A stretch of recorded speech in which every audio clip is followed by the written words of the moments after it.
Je me suis mise à écrire l'année dernière, sans trop savoir où j'allais. Puis après, ça s'est fait très vite. J'ai rencontré Léo Cher, qui est mon éditeur. Et un jour et demi après, c'était bon. Vous savez, il y a... c'est Marguerite Duras, je crois, qui disait écrire, c'est hurler sans bruit. Et je trouvais que c'était beau, comme je crie souvent et pour rien. Et puis surtout, ça emmerde tout le monde, quoi, d'écrire. Je me suis dit que j'allais essayer ça et ça marche pas trop mal pour l'instant.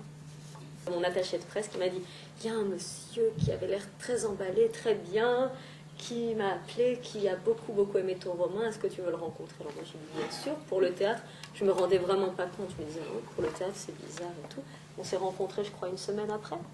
Au début j'étais forcément émue parce que c'est mon premier roman qu'il est adapté au théâtre et que je suis tellement honorée. Après j'ai été émue par ce que j'entendais. Parfois j'oubliais que c'est moi qui l'avais écrit et l'interprète est divine. Je suis tellement heureuse que ce soit elle que voilà, la comédienne c'est elle, quoi. C'est Jeb Barra, c'est la bergère. Il n'y a pas d'autre, c'est elle. C'est quelqu'un assez rare, quoi.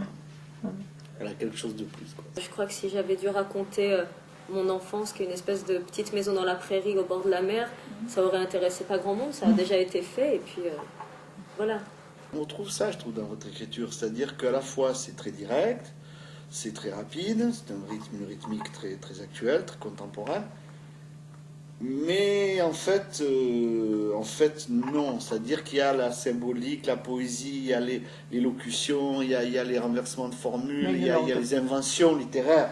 Voilà, c'est un vrai objet littéraire, c'est un vrai livre, quoi. Voilà. C'est pas du sous-journalisme sur la condition d'une petite Marocaine ex-prostituée, femme d'imam, pas du tout. Moi, je crois pas qu'il est pessimiste comme roman, non. Et je pense que c'est qu'une quête de liberté du début à la fin, donc c'est que optimiste, c'est pas gai, c'est cru, et c'est pas choquant, contrairement... Vous savez, vous mettez 2-3 gros mots dans un roman, tout de suite les gens sont offusqués, alors que ils allument TF1, ils sont pas choqués. Le jour où on s'est rencontrés, le lendemain, je crois qu'on s'est vu au téléphone et j'ai dit oui, parce que je lui ai fait confiance très vite et il y a toujours des mauvaises surprises, mais alors là aujourd'hui c'est pas du tout le cas, je suis enchantée.